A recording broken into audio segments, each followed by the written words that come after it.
बुरेदन बहुत ज़्यादा रोती चीखती चलाती है और तबरेज़ को कहती है कि मुझे दुख इस बात का नहीं है जो कुछ मेरे साथ हुआ। शायद यही मेरा नसीब था, लेकिन सिर्फ़ और सिर्फ़ इस बात की तकलीफ़ है कि आपने सारा कुछ देख लिया और आप सब कुछ जानते हैं, लेकिन फिर भी आपने कुछ नहीं किया है। आप बिल्कुल ख़ामोश रहे और हक़ के लिए आवाज़ ना उठा सके और अपनी बीवी के आगे एक लफ्ज़ ना बोल सके। मुझे इस बात का दुःख है और ये दुःख मुझे हमेशा रहेगा। यानी कि मैं इस बात को कभी भी नहीं भूल पाऊँगी। मैंने अपना ये फ़ैसला अपने खुदा पर छोड़ दिया है और इस चीज़ की सज़ा आप सब लोगों को मिलने वाली है। इसके बाद आप देखेंगे कि तबरेज़ कहता है कि तुम जो समझ रही हो वैसा बिल्कुल भी नहीं है।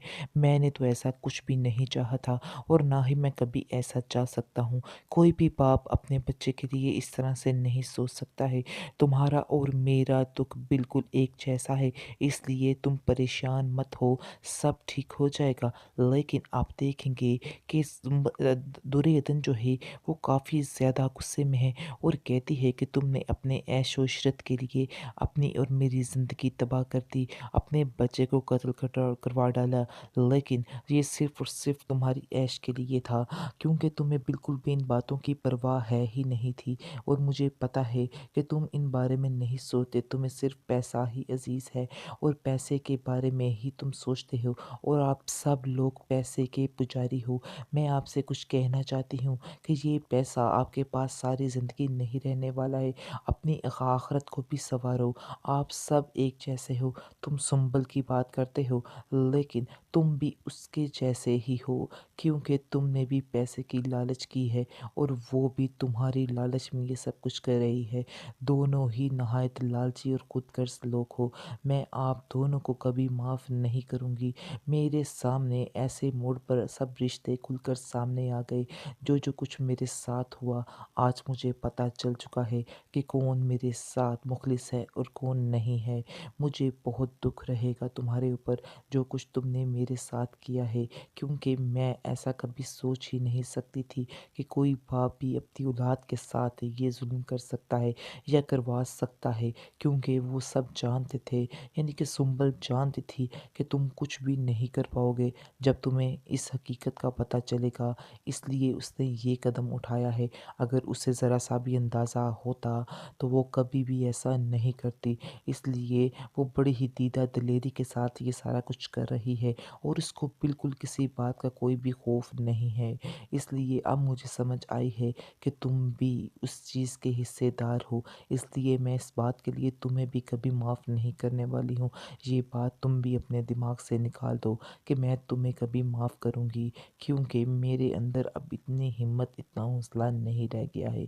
दूसरी तरफ से काफ़ी अच्छे तरीके से टुकाई होती है जाके सफ़िया की, क्योंकि जैसे ही सफ़िया बेगम अपने घर पे जाती है, तबरेज़ का बाप बड़े ही गुस्से से उसको कहता है, क्या जो कुछ हुआ था तुम इसकी ज़िम्मेदार हो? सफ़िया कहती है कि नहीं, आपको गलतफ़हमी हुई है।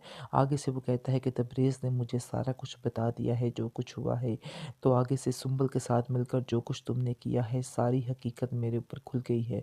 मेरा बेटा बहुत रोया, बहुत तकलीफ़ में था और उसको इस बात का सबसे ज़्यादा दुःख था कि मेरी माँ ने भी सुंबल का साथ दिया और उसके साथ मिलकर ये सब कुछ किया है।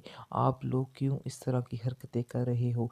मेरा दिल तो आज कर रहा है कि मैं तुम्हें आज और अभी और इसी वक़्त छोड़ दूँ और तुम्हारी सज़ा है कि तुम्हें भुगतनी पड़ेगी कि मैं दिल से अब कभी तुम्हारे साथ नहीं हो सकता हूँ, क्योंकि तुमने जो हसर अशर किया है, बल्कि तुम सोचो कि तुम एक कातिला हो, तुमने एक कत्ल किया है और इस चीज़ को अपने दिमाग में बिठा लो। और ऊपर से तुम्हारी बेटी जूही, उसको तुमने बिल्कुल भी ज़हन नहीं रखा कि जो कुछ तुम आज किसी की बेटी के साथ कर रही हो, वो कल को तुम्हारी बेटी के साथ भी हो सकता है। ये बात तो तुम्हारे दिमाग में बैठ ही नहीं रही, लेकिन बहुत जल्द तुम इसका नतीजा देख लोगी। फिर इस बात का और कोई ज़िम्मेदार नहीं होगा, बल्कि सिर्फ़ और सिर्फ़ तुम इस बात की ज़िम्मेदार होगी, क्योंकि तुमने कभी सोचा ही नहीं कि किसी की बेटी के साथ इस तरह से करना किस कदर गुनाह है और वो उल्टा तुम्हारे ऊपर भी पड़ सकती है और ऐसा ही हँसी-खुशी ज़िंदगी गुज़ार लो। मेरा तो तुमसे यही कहना है, लेकिन पता नहीं तुम अपनी माँ की बातों में क्यों کیوں آ جاتے ہو؟ وہ سوائے لالچ کے تمہارے دماغ میں اور کچھ نہیں پڑتی ہے۔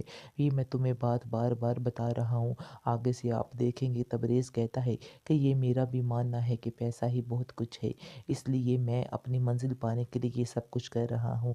اس میں میری ماں کا قصور تو نہیں۔ ہاں، جو کچھ اس نے کیا ہے اس چیز کی معافی اس کو کبھی بھی نہیں مل پائے گی، کیونکہ میری ماں نے میرا بہت زیادہ دل دکھایا ہے اور میں کبھی بھی ان سے اب بات نہیں کروں گا۔ میرا دل ان سے بہت زیادہ پریشان ہو چکا ہے، سمجھو کہ میں نے انہیں چھوڑ دیا ہے۔ اس پر کہتا ہے تبریز کا باپ، تم کیا سمجھ رہے ہو کہ مجھے اس بات کا دکھ نہیں ہے؟ میرا اپنا دل نہیں چاہ رہا، مجھے تو آپ لوگوں کی اور دنیا کی مجبوری ہے، ورنہ میں اس رشتے کو آج اور اسی وقت ختم کر دیتا۔ اس کے بعد آپ دیکھیں گے کہ تبریز کو وہ کہہ کے جاتا ہے کہ تم جو فیصلہ کرنا بہت ہی سوچ سمجھ کے فیصلہ کرنا، کیونکہ میں نہیں چاہتا ہوں کہ تم سنبل کے ساتھ رہو، کیونکہ میں کہہ رہا ہوں کہ اگر سنبل اس بات میں شامل ہوئی تو میں سنبل کا اور اس کے باپ کا وہ حال کروں گا کہ تم سوچ بھی نہیں سکتے ہو۔ آخر انہوں نے اپنے آپ کو سمجھ کیا لیا ہے، کیسے انہوں نے اتنی بڑی حرکت کر دی ہے۔ دوسری طرف آپ دیکھیں گے وہ جیسے ہی کر جاتا ہے تبریز کا باپ، تو وہاں جا کر اس کی ماں کو کہتا ہے کہ میرا دل کر رہا ہے کہ ابھی اور اسی وقت تمہارا قصہ ختم کر دوں، لیکن میں مجبور ہوں اپنی اولاد کی خاطر، کیونکہ میری بیٹی کی شادی ہو چکی ہے اور مجھے ایسا لگتا ہے کہ تمہارے لالچ کے گڑھے نے اس کا گھر بھی برباد کر دینا ہے۔ پہلے تم اپنے بیٹے کا گھر تو برباد کر چکی ہو، تم کیا سمجھ رہی ہو کہ تم نے دور عدن کو مات دی ہے، لیکن حقیقت میں ایسا نہیں ہے۔ تم نے دور عدن کو مات نہیں دی ہے، بلکہ تم نے اپنے بیٹے کو مات دی ہے اور اس کے گھر کو اجاڑ کر رکھ دیا ہے۔ تمہاری روح نہیں کانپی اس طرح کی حرکت کرتے ہوئے؟ تمہیں شرم آنی چاہیے تھی، اور مجھے افسوس اس بات کا ہے کہ جوہی بھی اس بات میں شامل تھی، اور آپ دونوں نے پیسے کی لالچ میں آ کر کیا کچھ کر ڈالا ہے۔ یعنی کہ سنبل سے صرف ایک پیسے کی لالچ کے پیچھے آپ لوگوں نے اپنا ایمان، اپنی آخرت، ہر چیز خراب کر لی ہے۔ آخر میں آپ لوگوں کو کیسے سمجھاؤں کہ آپ لوگ جو کر رہے ہو بہت ہی غلط کر رہے ہو؟